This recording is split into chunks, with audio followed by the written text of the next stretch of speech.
तर बदलापूरमधून ही धक्कादायक अशी बातमी आता समोर येते। बदलापूरच्या शाळेत 2 चिमुकल्या मुलींवरती लैंगिक अत्याचार करण्यात आले। घटना घडल्यानंतर 4 दिवसांनी प्रशासनाला जाग आल्याचं पाहायला मिळालं। त्यानंतर प्रशासनानं कारवाई केली आणि याच विरोधात आता बदलापूरकर त्याचबरोबर पालक आक्रमक होताना पाहायला मिळतंय।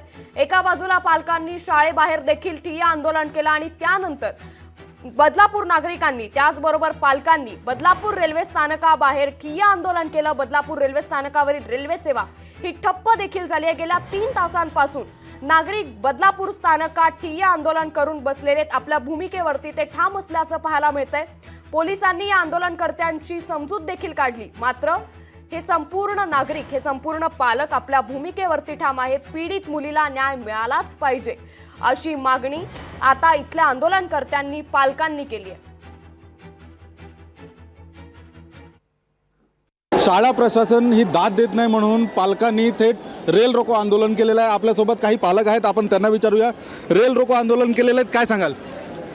कारण की पोलीस काही कारवाई करतच नाहीयेत, सगळ्या जनतेला ना दाबून ठेवतायत। ते बोलतात की कारवाई प्रोसेसमध्ये आहे। जर बलात्कार करणारा एका क्षणात जर करतोय तर प्रशासन का क्षणात निर्णय घेत नाही? का तो जनतेला अन्याय म्हणजे त्यांचा वेळ वाया घालवतोय?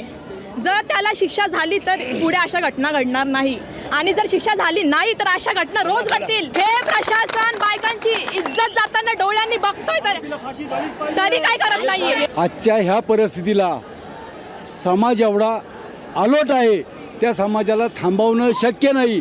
आणि शक्य नाही का तर थांबा म्हणणं समाजाला योग्य नाहीच, कारण ही क्रिया अशी घडलेली आहे, हे कृत्य असं घडलेलं आहे की समाजाला थांबा म्हणून उपयोग नाही।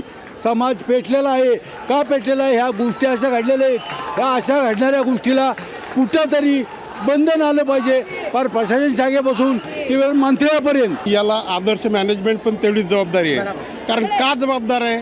जर तो मतिमंद असेल तर त्याची अपॉइंटमेंट तुम्ही का केली? काय कामावर ठेवलं? याला सर्वस्वी मॅनेजमेंट जबाबदार आहे। जेवढी त्या याच्यावर कारवाई होईल तेवढे मॅनेजमेंटच्या मॅनेजमेंटवर कारवाई व्हायला पाहिजे। आदर्श शाळेमध्ये ही गोष्ट पहिल्यांदा घडली नाहीये, ही घटना वारंवार घडत आली आहे आणि शासन त्याला दाबतो का दाबतोय? त्यांना काय मिळणार आहे? लवकरात लवकर न्याय मिळावा यासाठी पालकांनी रेल रोको आंदोलन इथं सुरू केलेलं आहे।